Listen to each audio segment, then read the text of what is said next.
Ponto de vista pela TV Assembleia, está no ar, telespectador. Muito obrigado pela sua atenção.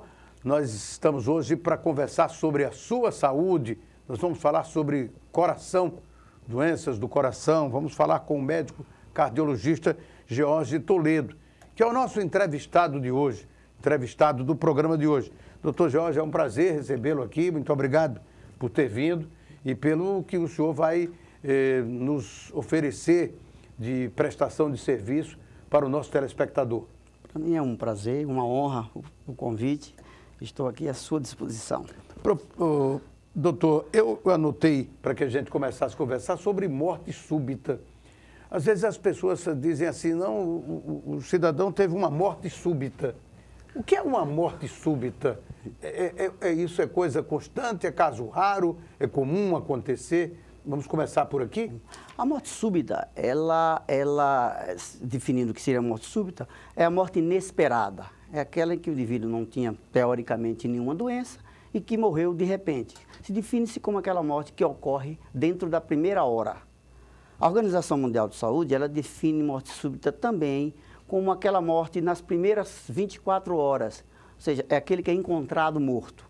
Mas no nosso caso, a morte súbita é aquela morte que ocorre dentro da primeira hora em pacientes, em pessoas aparentemente sadias, que não sofreram nem traumas, nem lesões externas. Quer dizer, houve um acidente com o carro, a pessoa foi atropelada, sofreu uma queda, aí desaparece a questão da morte súbita. Essa aí não seria uma morte súbita, não estaríamos classificados como morte súbita, por isso que divide-se hoje em morte súbita, quando quer se classificar como essa do acidente, e morte súbita cardíaca, que é a que nós estamos discutindo, que é a morte súbita cardíaca. Quer dizer, há uma diferença entre a morte súbita, propriamente dita, foi encontrado morto, morreu num acidente e outras causas de trauma, e a morte súbita cardíaca, sabidamente de causa cardíaca. E essa é claramente aquela em que não se vê o indivíduo com problema, ou a morte súbita cardíaca ela ocorre com o indivíduo que já tinha um problema cardíaco? Sabidamente, ele não teria, mas 80% a 90% das mortes súbitas, o indivíduo já tinha uma causa, sim. Ele apenas não conhecia, mas ele já tinha uma causa cardíaca. E tanto é que a principal causa de morte súbita é a doença aterosclerótica. É a doença do coração, da aterosclerose, é o entupimento das artérias coronarianas. As outras causas são causas de incidência menor. Mas isso depende da faixa. Nas faixas etárias de até 35 anos, a causa mais comum é congênita, provocada principalmente pelas arritmias.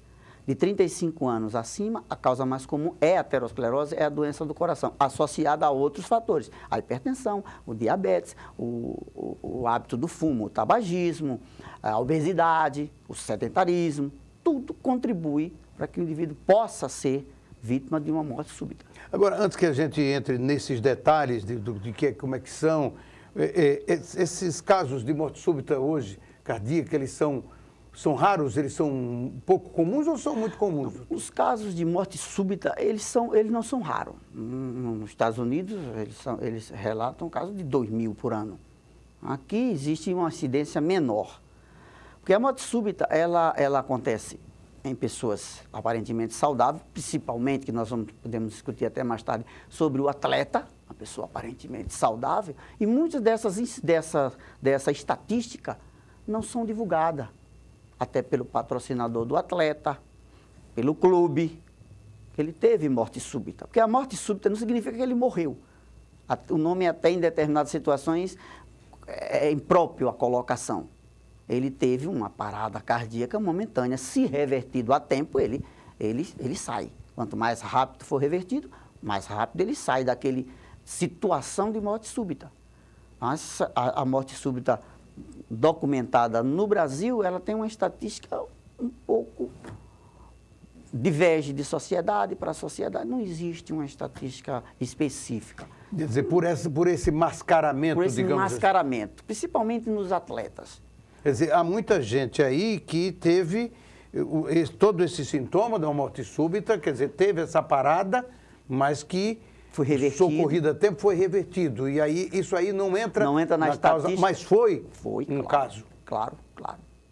Existe praticamente que diariamente no mundo casos de morte súbita, em atletas principalmente, e que são revertidos, porque hoje em dia já se sabe quais as precauções, há um cuidado maior, então isso aí faz com que o episódio seja revertido a tempo.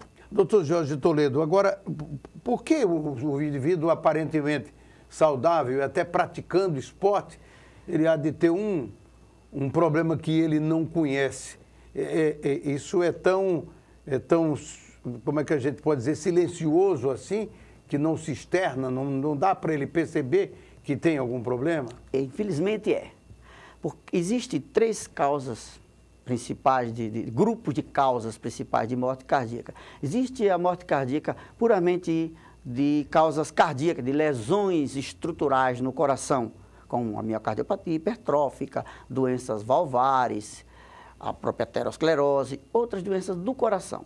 Existem doenças que não estão aparentemente ligadas ao funcionamento do coração, algumas síndromes genéticas, síndrome de Brugada, síndrome do QT, são arritmias, que aparentemente o indivíduo não detecta num exame simples, a não ser que se faça um exame mais apurado e que ele apresente algum sinal de que pode sugerir uma arritmia, que é a principal causa da morte, é a arritmia, que mata é a fibrilação ventricular, é a arritmia, a causa principal. E isso normalmente no atleta acontece porque com ele não foram tomadas as precauções necessárias em nível de exame, assim que o senhor se referiu, doutor Jorge? Na maioria das vezes, sim. No nosso país e em outros países, não existe o hábito do indivíduo começar a praticar uma atividade física competitiva, diferente do atleta final de semana, é o competitivo. Competitiva, fazendo desse atleta um estudo antes dele iniciar essa atividade. Deveria consultar um cardiologista, fazer um exame cardiológico apurado, principalmente um exame, uma história clínica detalhada, porque a principal causa ainda é a hereditariedade, em pacientes abaixo de 35 anos, como eu falei no início da nossa conversa, hereditariedade, então tem que investigar se tem história de morte súbita na família, se ele tem tontura, se ele tem palpitação, se ele já desmaiou alguma vez, e fazer alguns exames para ver a estrutura do coração, um eletro, a princípio um eletro, se esse eletro sugere algumas alterações que podem ser indícios de arritmias, tipo síndrome de Wolff, síndrome de Brugada, que são síndromes que provocam taquiarritmias. O coração bate tão rápido que não consegue bombear. Então, fazer uma investigação dessa, um teste de esforço, para ver se esse indivíduo, durante o esforço, ele desenvolve arritmia, fazer um estudo prévio antes dele praticar uma atividade. Mas, mesmo assim, alguns clubes, Europa, faz esse estudo. Mesmo assim, ainda há casos de morte súbita. São aqueles casos em que não existe realmente uma causa detectável naquele momento. Agora, isso aí do atleta em nível de competição. E o senhor falou no atleta de fim de semana. Mas na prática do esporte, ela também é recomendável que antes você tenha alguma precaução, algum exame, alguma previamente você se consulte e você veja como você se encontra, doutor? Isso é necessário. Hoje em dia, graças a Deus, existe até uma frequência maior, um hábito maior dos colegas, do próprio paciente, procurar um cardiologista, um clínico, antes de iniciar uma atividade. É necessário que ele faça isso exatamente para prevenir esses episódios. Ele pode ter, sem saber e sem sintoma nenhum, uma hipertrofia, coração hipertrófico, hipertrofia congênita, a miocardiopatia hipertrófica, que é um coração grosso, hipertrofiado, e que esse coração está sujeito a arritmias com a maior facilidade. E ele não sabe, ele não tem sintoma nenhum, ele pratica o esporte, ele faz todas as suas atividades sem nem sequer perceber que está diante de uma situação de risco. Se ele não procurar, ele pode estar sujeito a essa morte súbita. Então, hoje em dia existe um hábito de se procurar antes da atividade. Alguns procuram depois. Faz a atividade primeiro e depois procura o cardiologista para saber como é que está. Principalmente se sentiu alguma coisa, Se sentiu alguma coisa. Mas ainda já está se tomando a conduta de fazer a coisa com uma certa profilaxia, com a prevenção. Mas é comum se fazer e deve se fazer toda vez que se pretende fazer uma atividade física, seja ela competitiva ou não. E principalmente a competitiva. Porque a competitiva existe o chamado coração do atleta. É aquele atleta que é de alta performance, maratona, halterofilista, basquete, rock, a gente não tem rock, mas atletas que têm de alta performance, eles de tanto trabalhar a parte aeróbica e contração do coração vigorosa, ele desenvolve uma hipertrofia. Parece muito com a hipertrofia miocárdica. No entanto, ela é fisiológica. Ela não teria nenhuma consequência. Com o destreinamento, com ele parar de fazer o exercício, o coração volta para o normal. No entanto, se você faz no indivíduo que não começou a atividade ainda e ele já tem hipertrofia, então essa não é a hipertrofia do atleta. É interessante essa comparação também. Quer dizer, tem gente que já tem, independente da prática do exercício, ele já tem essa hipertrofia. Que é genética. E tem gente que a hipertrofia só aparece, só surge depois que ele está com depois da prática do esporte. Alguns desenvolvem, outros não. É uma questão mais da tendência do músculo cardíaco e da qualidade da atividade. Então, essas pessoas que desenvolvem depois, elas podem fazer arritmia sim. Então, merece um cuidado maior, merece uma recomendação para que ele pratique tais e tais atividades. E se ela não tem um eco antes ou um exame que prove, fica difícil você saber se é ou não. Claro que existem algumas características que definem e diferenciam o que é uma e o que é outra. Mas no exame rápido, você não tem como definir. Às vezes você tira atletas importantes de competições importantes para os seus clubes, que tem uma hipertrofia. Ah, não, hipertrofia você não vai poder praticar, você está sujeito à arritmia. E esse atleta, muitas vezes, é afastado do seu clube, é uma pessoa saudável. Ele só precisa mexer um pouco na questão do seu treinamento. Então, isso aí é interessante que se veja, que se faça antes essa diferenciação. Doutor Jorge Toledo, a pessoa que está próxima a alguém que, de repente, tem essa morte súbita, ela tem como perceber que é uma morte súbita, que não se trata de um desmaio, que não se trata de algo diferente? Tem sim, tem sim. A morte súbita, ela pode aparecer praticamente sem sintoma nenhum. De repente o indivíduo está bem, de repente ele cai. Ele cai e às vezes ele tem tremores, porque ele faz convulsão, porque falta oxigênio no cérebro, o coração não bombeia. E às vezes ele praticamente não esboça nenhum sinal. Mas algumas pessoas sentem que vai ter a morte súbita porque o coração fibrila, começa a fazer um ataque cardíaco, uma frequência elevada, em seguida entra numa fibrilação. Então, enquanto ele está fazendo essa ataque cardíaco, ainda tem um fluxo suficiente. Então, ele tem tontura, mal-estar, ele vai aos poucos caindo. É como a gente já presenciou muitas vezes na televisão, um atleta estava, de repente ele foi, caiu. Aquilo foi uma morte súbita, que foi revertido pelo desfibrilador. Graças ao desfibrilador elétrico automático.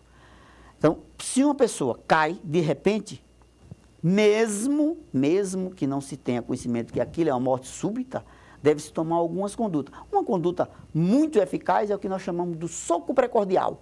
Deixa eu falar sobre isso no próximo bloco. Eu vou fazer um pequeno intervalo e aí a gente vai para isso. Qual é a reação, qual é a ação da pessoa que está próxima de alguém que de repente sofre a tal da morte súbita? Nós fazemos um intervalo, voltamos já conversando com o médico cardiologista Jorge Toledo, que é o nosso entrevistado no Ponto de Vista de hoje.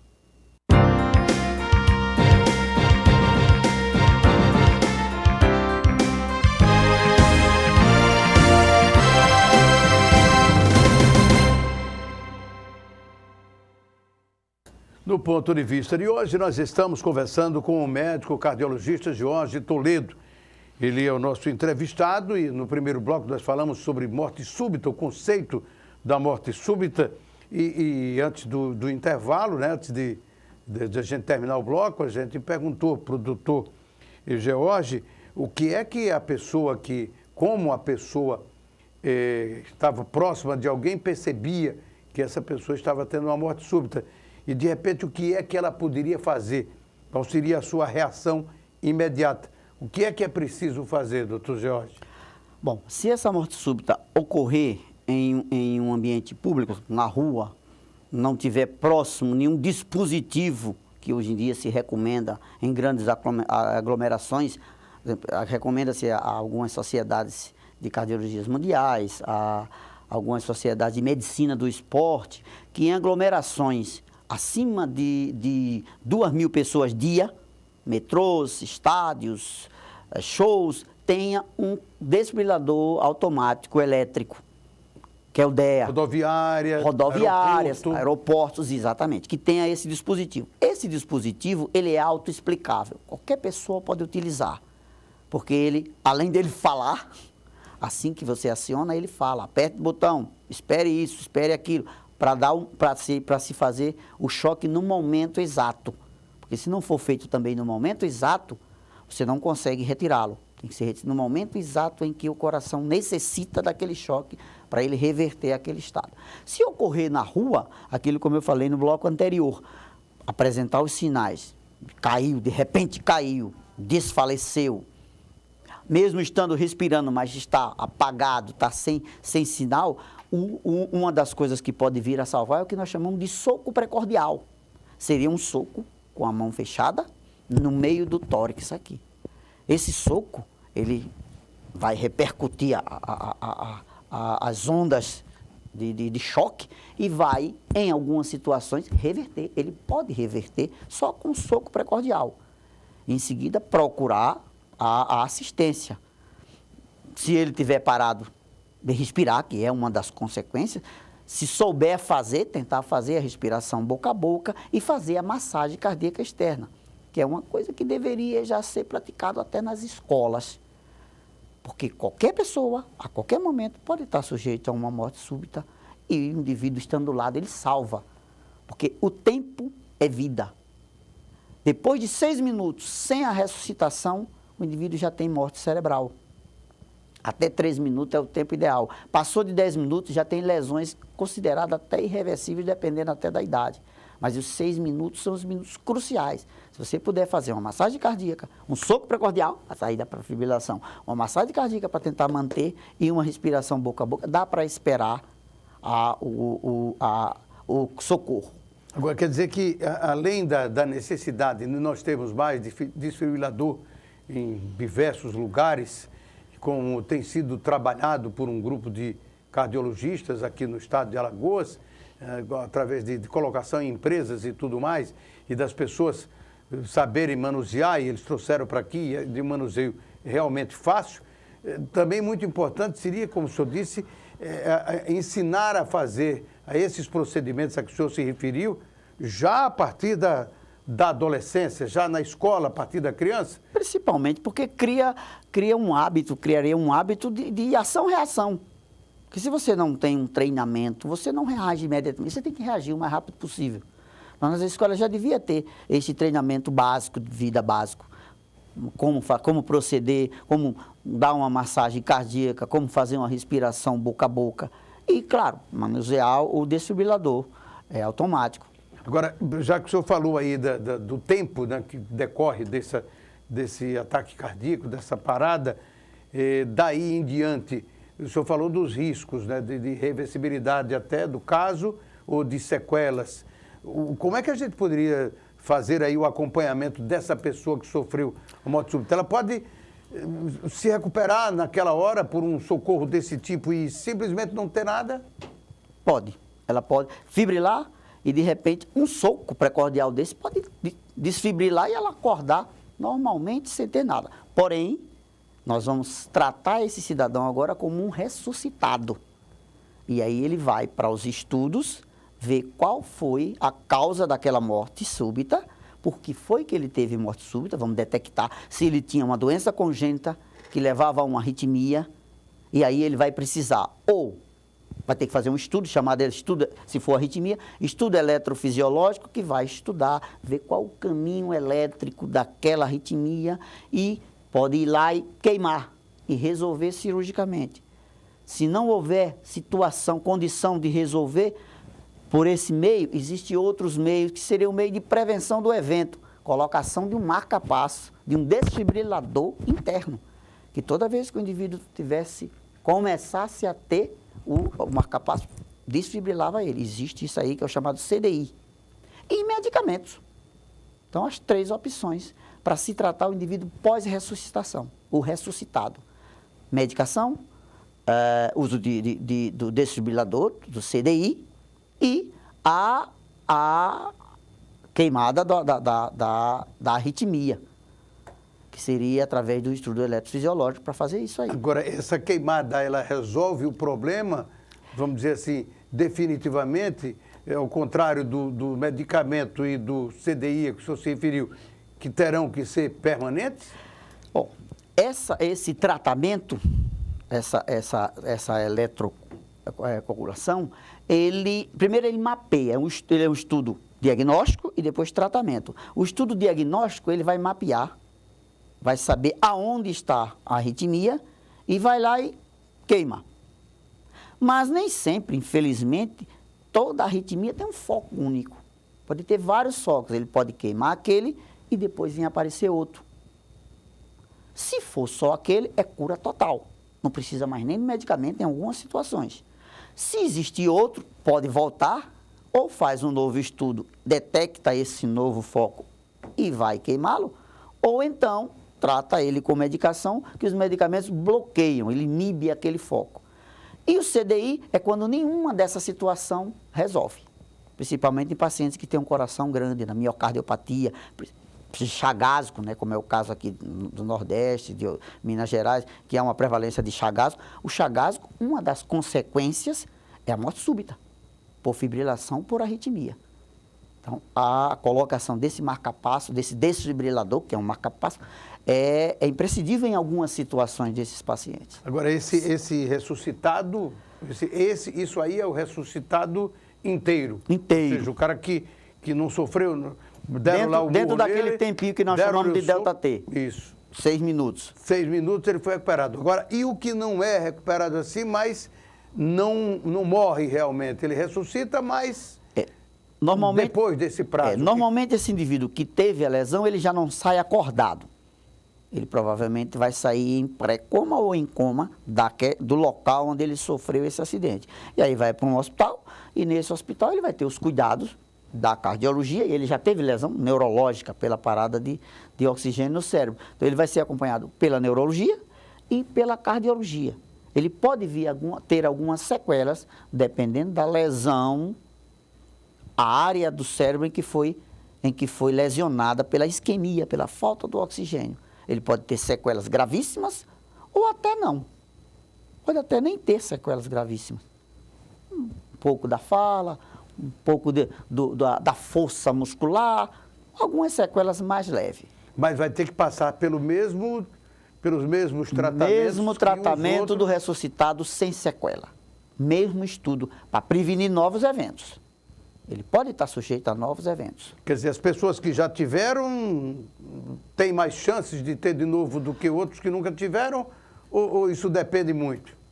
Não, as pessoas que já tiveram, como elas estão mais sob a supervisão, elas são mais detectáveis, mas a chance de ocorrência é a mesma. Mas estão sob acompanhamento, digamos Estão sob assim. acompanhamento, os episódios são mais vezes detectados, mas a ocorrência global é a mesma. Doutor, para o leigo geral, a gente fala muito no infarto do miocárdio, infarto, e aí às vezes falam no infarto agudo do miocárdio, e aí chegamos a isso que nós estamos discutindo aqui, que é a morte súbita. São etapas ou são coisas completamente diferentes? Não, vamos só localizar um pouco o que seria o infarto. O infarto, primeiro, ele pode ocorrer em qualquer órgão. Ele não é exclusivo do coração. Você pode ter um infarto cerebral, que é um AVC isquêmico, um infarto pulmonar, que é a embolia pulmonar, um infarto renal, que é uma falência renal, e um infarto cardíaco. E pode ter infartos periféricos. O diabético faz infartos, necrose de periferia, perde dedo, perde mão. Isso tudo é o mesmo processo de infarto. O que é que há no infarto? A artéria que leva sangue para aquela determinada região, para aquele determinado território, ela sofre por uma obstrução da aterosclerose, uma redução do fluxo e a obstrução. Quando você tem apenas uma redução do fluxo, você tem na área um déficit, uma deficiência. Então, você tem um fenômeno chamado de isquemia. É aquele indivíduo que só tem a dor. Ele não tem o fenômeno, ele quando faz um esforço, que o músculo cardíaco exige uma quantidade maior de oxigênio, a demanda é baixa, ele tem dor. Ele precisa do oxigênio que ele não tem, ele não recebe naquela hora. Não recebe, aí ele puxa do músculo. E aí faz um processo de anaerobiose, que como consequência libera ácido, que é o ácido lático, é esse ácido que dói. Então ele tem dor porque há uma deficiência na demanda. O consumo maior do que a demanda, faz a isquemia. Quando há uma interrupção, e aí é um infarto agudo, ele fecha a artéria, falta sangue lá. Então, nós temos uma necrose, é uma morte dos tecidos daquela região que seria irrigada por aquela artéria. Aí nós temos um infarto agudo, é aquele infarto em que o indivíduo fechou bruscamente a artéria, que pode ser por fechamento mesmo da artéria da luz, ou então pela formação numa artéria doente de um trombo, de um coágulo. Fecha bruscamente. Aí nós temos um infarto agudo. E a isquemia é uma coisa mais progressiva. Ele vai tendo pequenas dificuldades de irrigação ao longo do tempo. Mas ela pode chegar ao outro estágio? Com certeza. Assim. Quer dizer, você vai tendo vários... episódios de isso mesmo, é isso mesmo. Angina. Isso. E aí chega um momento que ela pode fechar e aí ele vai ter um infarto. Ele tem angina, ele vai ter um infarto. O infarto é o fenômeno, é o máximo. É aquele fenômeno final, ele infartou. A isquemia é uma coisa progressiva, ela vai faltando oxigênio, ele toma um remedinho, o organismo consegue vibrar por ali, existem as colaterais, leva um pouco de sangue, melhora a situação. Ele fuma um cigarrinho, aí a artéria fecha um pouquinho, dói. A pressão sobe, a artéria fecha um pouquinho, dói. Os fatores, ele vai tendo essas isquemias. Só que com o tempo dessa isquemia, ela vai levando microlesões, pequenas lesões no músculo, e esse músculo, esse coração futuramente pode vir a crescer, só por conta dessas microisquemias. E ele nunca tem infartado, literalmente. Ele pode ter feito pequenas isquemias, acompanhadas de angina, mas nunca tem infartado. Agora, dependendo aí do caso do infarto, e aí fica bem caracterizada a diferença dele para a morte súbita, não é? Para a paralisação imediata, não é? Exatamente. Dependendo do tempo também de atendimento ao infartado, a esse do infarto agudo, o que é que pode acontecer com ele, doutor George? O infarto é também, se nós chamamos, delta-T dependente, ele depende do tempo, porque quanto maior o tempo infartado, maior é a área morta. Aquela área morta ali, raramente vai ser recuperada, principalmente se for uma grande área. Então, hoje em dia, nós temos substâncias chamadas de fibrinolíticos, porque o maior fenômeno de obstrução é o trombo, é o coágulo. A aterosclerose, ela vai progressivamente, aquela anginazinha que nós falamos aí. Vai progredindo, a dor. Mas o fechamento brusco é por ruptura da placa e a formação do coágulo. Então, esse coágulo é o que mata. Então, nós hoje usamos substâncias chamadas de fibrinolíticos, que ele vai lá e dissolve aquele coágulo e salva o indivíduo naquele momento. O sangue volta a correr e pega... Mas isso num espaço de tempo. Espaço de tempo de 3 horas. É o ideal para que não haja morte de 3 a 6 horas. Existem alguns trabalhos, tem trabalho com até 12 horas. Esperou até 12 horas para se fazer a recanalização, a reirrigação daquela área. Quanto mais cedo, menos tecido morto. Porque há uma necrose, uma morte mais limitada. Ou nenhuma. Existem casos que não há nenhuma sequela, porque foi feito muito a tempo. Então, hoje em dia, os pronto-socorros, seja ele cardiológico ou não, porque nem sempre que você está com uma dor vai para um pronto-socorro cardiológico, qualquer pronto-socorro. Então, o pronto-socorro nosso aqui, ele é abastecido da streptokinase, que é a mais conhecida, o fibrinolítico é mais conhecido que é a fibrinolítico. Qualquer paciente que chega lá, que fizer um eletro, que tiver um sinal de infarto, é imediatamente aplicado para salvar músculo, para salvar a vida dele. Doutor Jorge Toledo, eu vou pedir permissão ao senhor, nós vamos fazer mais um pequeno intervalo. No ponto de vista, nós estamos conversando hoje com o médico cardiologista Jorge Toledo, e um instante só a gente volta.